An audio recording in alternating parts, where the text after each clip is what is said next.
Kako da zatvorim vrata kad iza njih ostaje moj cijeli život? Kako da odem kad svaki korak lomi srce našem djetetu?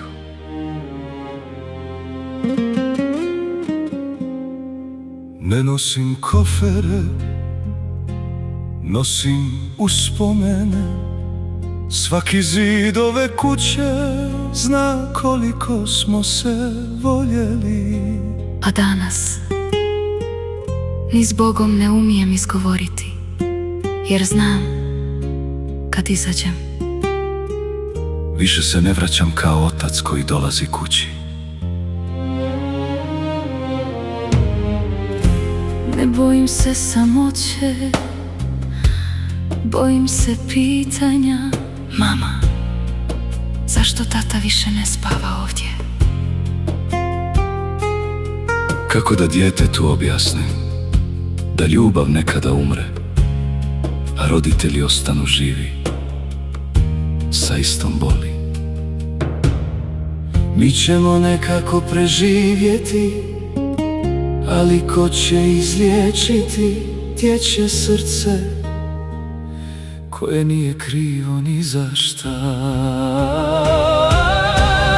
Kad se porodica rastavlja, ne plaču samo majka i otac, plaču slike na zidovima, prazne stolice i dječje igračke koje čekaju da se neko opet vrati.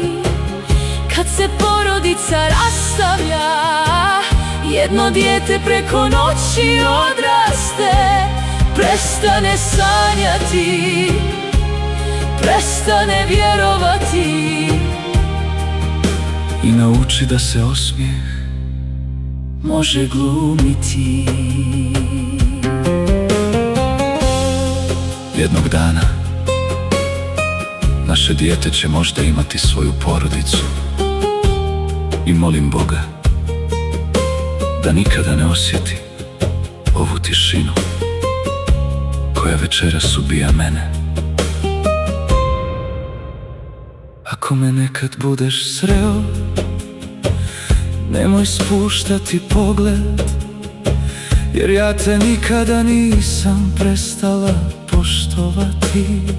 Samo više nismo znali kako sačuvati ono što nam je bilo najvrijednije. Oprosti. Što nisam bio bolji muž, Oprosti. što nisam bila jača. Ali djeco, Nikada, nikada nemojte pomisliti da vas nismo voljeli vi ste bili i ostali naše najveće blago.